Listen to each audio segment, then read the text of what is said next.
Welcome here to the FWA review. I'm delighted to be joined by Philippe Auclair, member of the Executive Committee, and on a very sad day as we heard of the passing of our lifetime member Ralph Ellis, who served on the Executive Committee and has been a journalist, well-renowned journalist for over 3 decades. Very, very sadly, Philippe, a great loss to us. All very, very fond of him and all the work he did. Organised the golf days that so many of you came and enjoyed. It's a terrible shock, and our thoughts are with his family. Yes, and we're still all really quite shocked.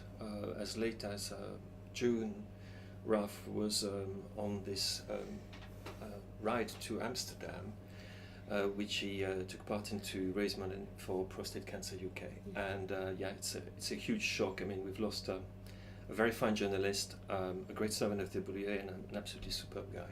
A wonderful, wonderful friend to see wherever you went, and we'll all miss him sorely.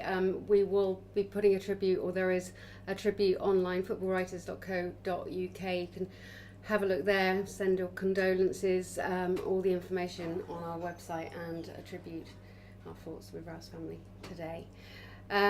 Hard to move on from that, really, but let's round up the weekend's action, and we start with, well, just perfect from Liverpool. Philippe, particularly poignant that you're talking to us today, because Liverpool's next challenge is against Paris Saint-Germain. Yes. And we were just talking before we started recording about the view of Liverpool in France. Yes, and I think the view has changed quite a bit over the past season in particular. And one of the reasons, of course, is the run of Liverpool to the final of the Champions League. But I think people have been also very aware of the activity of Liverpool on the transfer market. They've made, many people envious as the way they've gone about their business there. And I was talking at Wembley, actually, with probably France's best known and most respected football writer, Vincent Deluc of L'Equipe, and who said, this Liverpool team is stronger than the one that went to the final against Real Madrid. And he actually wrote a piece about that in today's L'Equipe. So I think that Liverpool certainly won't be underestimated by the French fans, by the French public, and by PSG. Even if PSG are actually in very decent form, a bit par for the course for them to win everything, but their record is actually exactly the same as Liverpool. Just perfect. 5 matches, 5 wins. And the one thing that struck us both at Wembley was when last season, of course, it was Tottenham that was straight down the throats of Liverpool, 2 goals in 12 minutes. It's hard even to address where the strength was. Of course, they were fantastic in midfield, but the strength for player on that pitch and what's coming from the bench, this is what's so exciting. I think that we can see, we knew that Virgil van Dijk had made a huge difference. We were looking at what Alisson could bring, and he's brought an awful lot, not just in terms of shot parrying and so forth, but also in terms of distribution. We've seen, I think, Gomez as well, coming of age in a position that was not his at the beginning of his career. And you're quite right, and you look through all the team, we see James Milner having, it's not an Indian summer, it's been like that for several seasons now. It's not just a summer, winter, spring, summer and so forth, who is absolutely magnificent. And this is with a Liverpool team for whom some of the players are not quite yet at the level we expected, showing signs. I think Mo Salah, for example, I know people are commenting on the fact he doesn't quite have the same efficiency in front of goal that he had last season, but we saw signs, fabulous pass to Roberto Firmino. The number of chances he created, perhaps a bit of frustration, trying his luck when he should have passed the ball and so forth, but a very, very impressive performance by Liverpool indeed. And also, of course, we'll go through the teams in action. Tottenham, ready, Kane, I'm not jaded, and Pochettino also backing that up with I'd be crazy to drop Harry Kane. Yes. But also the suggestion that Tottenham need a San Siro hero. We of course remember what Bale did. Yes. That fantastic hat-trick that he scored at the San Siro, and how he really tore them apart, tore that defence apart, and really made his name. Mm-hmm.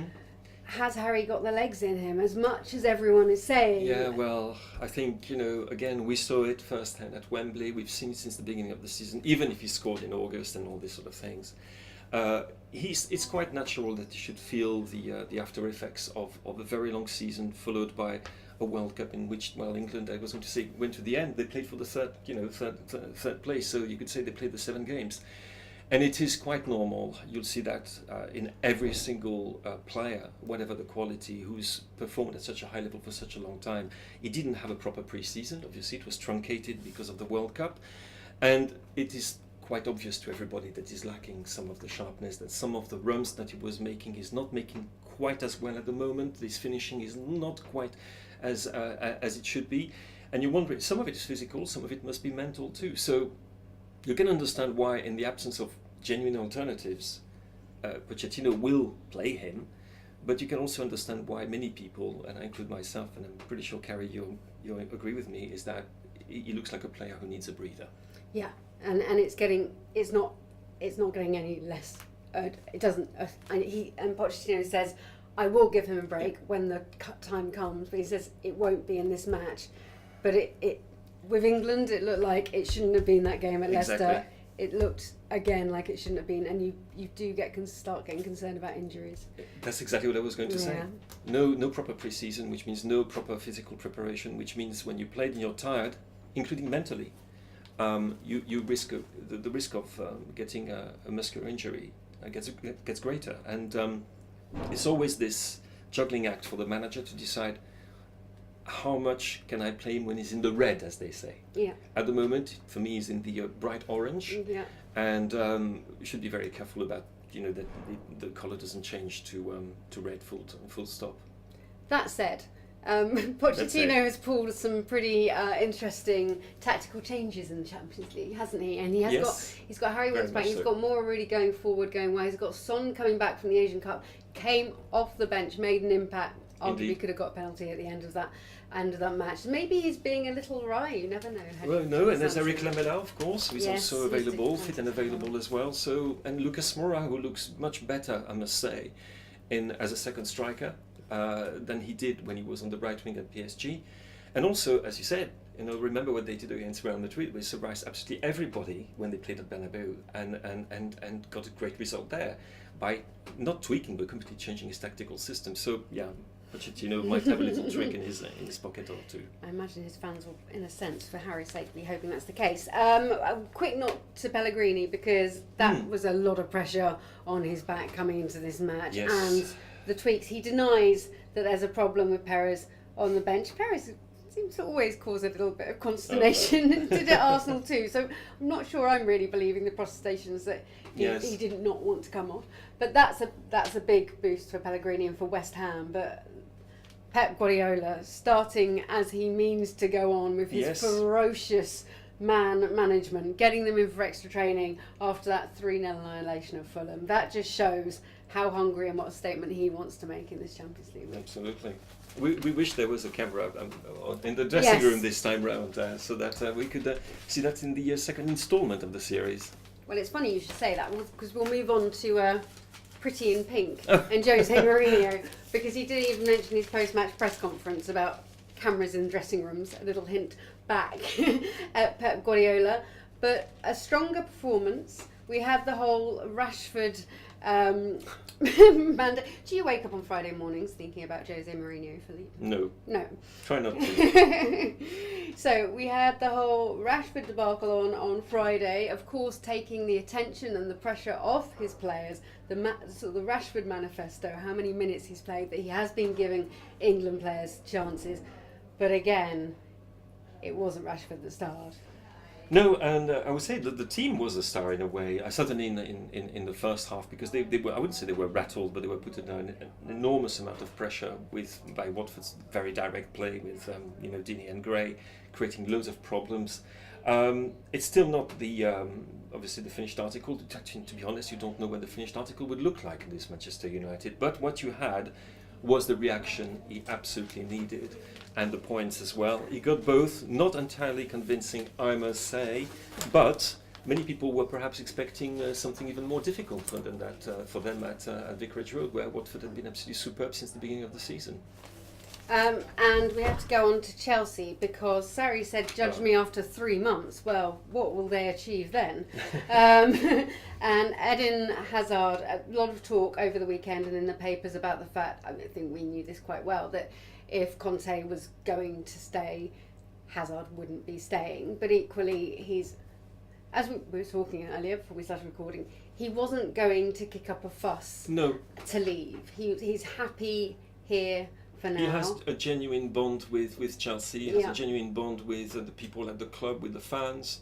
He's not somebody whose head will get completely muddled up by talks of transfer. Even if Thibaut Courtois went to Real Madrid, people were thinking, oh, if Thibaut goes, Eden will. No, it doesn't work like that for Eden Hazard.